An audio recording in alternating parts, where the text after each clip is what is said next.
Hello বন্ধুরা, কেমন আছেন? আশা করি সবাই সুস্থ আছেন আর ভালো আছেন। আমি অরিজিৎ। আরও একবার সকলকে স্বাগত জানিয়ে শুরু করছি আজকের ব্লগ। আপনারা দেখছেন আনসিন টু সিন চ্যানেল।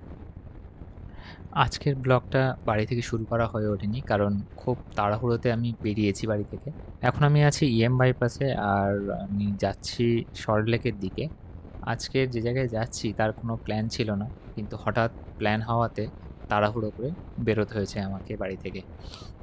ভিডিওর থাম্বনেল দেখে এতক্ষণে হয়তো আপনারা অনেকেই বুঝতে পেরে গেছেন যে কোথায় যাচ্ছি আমি। তাও আপনাদের সাথে শেয়ার করছি।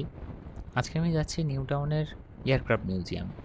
আমি এই জাস্ট সায়েন্স সিটি ক্রস করছি, আর পাশেই উঠে যাচ্ছে মা ফ্লাইওভার। আর সামনেই আছে পরমা মোড় বা সায়েন্স সিটি মোড়। এখান থেকে সোজা গেলে চিংড়িঘাটার দিকে চলে যাওয়া যাবে, আর বাম দিকে ঘুরে গেলে তপসিয়া হয়ে এই রাস্তাটা পার্ক সার্কাস 7 পয়েন্টের দিকে চলে যাচ্ছে। তা আমি সোজা যাব চিংড়িঘাটার দিকে, কারণ সোজা চিংড়িঘাটা হয়ে আমাকে নিউ টাউনে পৌঁছাতে হবে।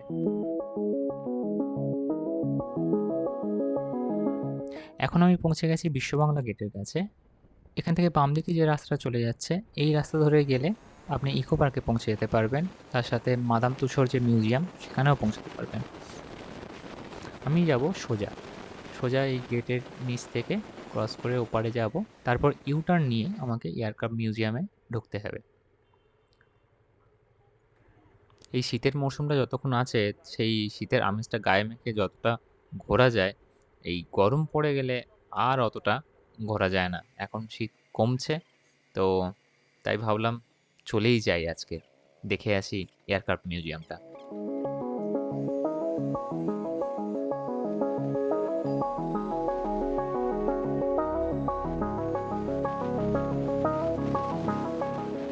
প্রায় আমি পৌঁছেই গেছি, আর বেশি বাকি নেই, কিছুটা রাস্তায় বাকি আছে।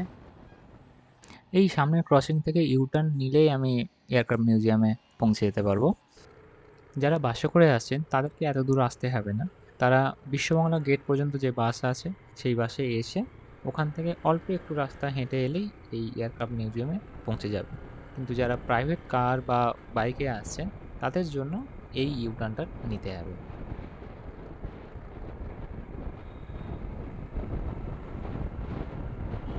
এই মেন রোড দিয়ে জাস্ট বাম দিকে ওই সার্ভিস রোডের পাশেই দেখা যাচ্ছে এই এয়ারক্রাফট মিউজিয়ামের গেটটা। এই জাস্ট ঢুকে গেলেই এই আমি এখন পৌঁছে গেছি এয়ারক্রাফট মিউজিয়ামের সামনে। এবার বাইকটাকে পার্ক করব, তারপরে আপনাদেরকে দেখাবো এখানে পুরো জায়গাটা। সামনে এগিয়ে গিয়ে বাইকটাকে পার্ক করে আছি। ওখানেই বাইকের জন্য পার্কিং এরিয়া রয়েছে এই মিউজিয়ামের। ওই যে দূরে দেখা যাচ্ছে বিশ্ববাংলা গেটটা। বিশ্ববাংলা গেট থেকে এই এয়ারক্রাফট মিউজিয়ামের দূরত্ব খুব বেশি নয়। এটাই হলো এয়ারক্রাফট মিউজিয়ামের মেন গেট, আর মেন গেটের ঠিক পাশেই রয়েছে টিকিট কাউন্টার। প্রতি সপ্তাহে মঙ্গলবার থেকে শনিবার পর্যন্ত এই মিউজিয়াম সকাল 11টা থেকে সন্ধ্যে 7:30 অবধি খোলা থাকে।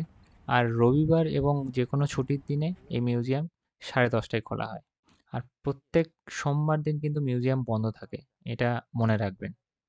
এয়ারক্রাফট মিউজিয়ামের টিকিট মূল্য 30 টাকা পার হেড, আর এখানে বাচ্চাদেরও টিকিট লাগে। যদি আপনি আপনার বাচ্চার স্কুলের আইডি কার্ডটা নিয়ে এখানে আসেন, তাহলে আইডি কার্ড দেখিয়ে এখানে বাচ্চার টিকিট ফ্রি করতে পারেন। ওই যে দূরে দেখা যাচ্ছে যুদ্ধ বিমানটি, যেটা দেখতে এখানে আসা। এই যে বিশালকায় বিমানটি দেখতে পাচ্ছেন, এটি হলো ইন্ডিয়ান নেভির একটা তুখোড় যুদ্ধ বিমান। ইন্ডিয়ান নেভিকে কোনো বিপদের সম্মুখীন না করে এই বিমান টানা 29 বছর ধরে তার ক্ষমতা ও দক্ষতার পরিচয় দিয়ে গেছে। এই যুদ্ধ বিমানটি 1988 সালে ইন্ডিয়ান নেভিতে যোগ দিয়েছিল, আর 2017 মার্চ মাসে ইন্ডিয়ান নেভি থেকে এই বিমানটিকে রিটায়ার করা হয়।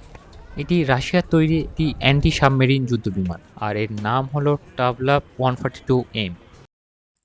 ডানা ছড়িয়ে এই বিশালকায় বিমানটির প্রস্থ হলো 167 ফুট, আর দৈর্ঘ্যে এটি 162 ফুট, আর এটি উচ্চতায় 39 ফুট। ভেতরটা এক্সপ্লোর করে দেখব যে কেমন দেখতে ভেতরটা, এবং ভেতর আর কি কি রয়েছে।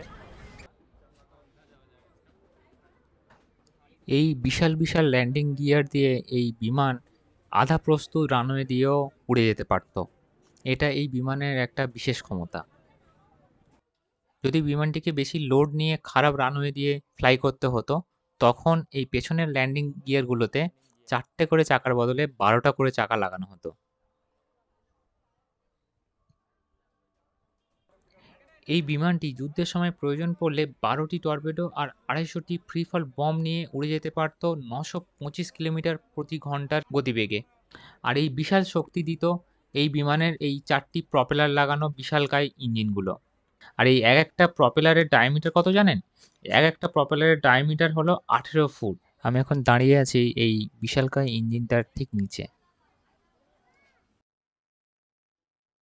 যদি কোনো শত্রু পেছন থেকে আক্রমণ করতো এই বিমানকে, তাহলে সেও নিস্তার পেত না। কারণ এই বিমানের পেছনে লাগানো আছে এই যে DK-12 মডেলের 23 mm ক্যালিবারের দুটি গান, যার নিশানা ছিল অব্যর্থ। এই যুদ্ধবিমান যে 250 পিস ফ্রি ফল বমগুলো নিয়ে উড়ে যেতে পারত যুদ্ধের সময়, সেই ফ্রি ফল বমগুলো এখানেই লাগানো থাকতো। আর এই যুদ্ধবিমান যখন চাইতো প্রয়োজন মতো এই ফ্রি ফল বমগুলোকে নিচে ফেলে দিত, আর যেটা দিয়ে শত্রুদেরকে পুরোপুরি ধ্বংস করতে পারত। আমি এখন আছি বিমানের টর্পেডো লঞ্চ এরিয়ার কাছে। আমার সামনে যে ফ্ল্যাপ দুটো খোলা আছে, এর মধ্যেই সুরক্ষিত থাকতো এই প্লেনের 12টা অ্যান্টি সাবমেরিন টর্পেডো। আর প্রয়োজন পড়লে এখান থেকেই এই অ্যান্টি সাবমেরিন টর্পেডোগুলোকে নিক্ষেপ করা হতো সেই সমুদ্রের নিচে থাকা শত্রুদের সাবমেরিনগুলোর দিকে, আর নিমেষেই ধ্বংস হয়ে যেত শত্রুদের সাবমেরিন।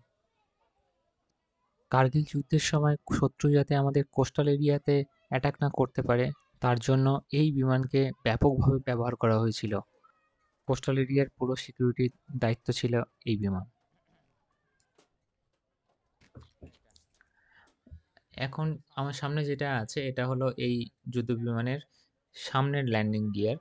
এটা যখন টেক অফ হয়ে যেত এরোপ্লেন, তখন এই ল্যান্ডিং গিয়ারটা ফোল্ড হয়ে এই ফ্ল্যাপ দুটোর মধ্যে ঢুকে যেত আর ফ্ল্যাপটা বন্ধ হয়ে যেত। আর এই যে এরোপ্লেনের মাঝে এই সাদা কালারের যে গোল দেখতে এই জিনিসটা, এটাই হলো এই এরোপ্লেনের অ্যান্টি সাবমেরিন র্যাডার। যেই র্যাডারের সিগন্যাল দিয়ে এই এরোপ্লেন বুঝে যেত কোথায় কোথায় শত্রুদের সাবমেরিনগুলো রয়েছে। তাছাড়া এটাও বোঝা যেত যে কোনো দিক থেকে কোনো অ্যাটাক মিসাইল এই এরোপ্লেনের দিকে ধেয়ে আসছে কিনা। এই যে গানের মতো দেখতে যে জিনিসটা যুদ্ধবিমানের সামনে রয়েছে, এটা আসলে কোনো গান নয়। এই জিনিসটা দিয়ে এই যুদ্ধবিমান আকাশে উড়তে উড়তে এর জ্বালানি ভরে নিতে পারত। তার জন্য এই যুদ্ধবিমানটাকে নিচে নামতে হতো না। এই সুবিধার জন্য এই যুদ্ধবিমানটি নিচে না নেমে দীর্ঘ পথ অতিক্রম করতে পারত। এবার এই বিশাল যুদ্ধবিমানের ভেতরটা কেমন সেটা দেখার পালা। এবার আমি যাচ্ছি বিমানের ভেতরে ঢুকতে। তার সাথে আপনাদেরকেও দেখাবো এই বিমান ভেতর থেকে কেমন হয়।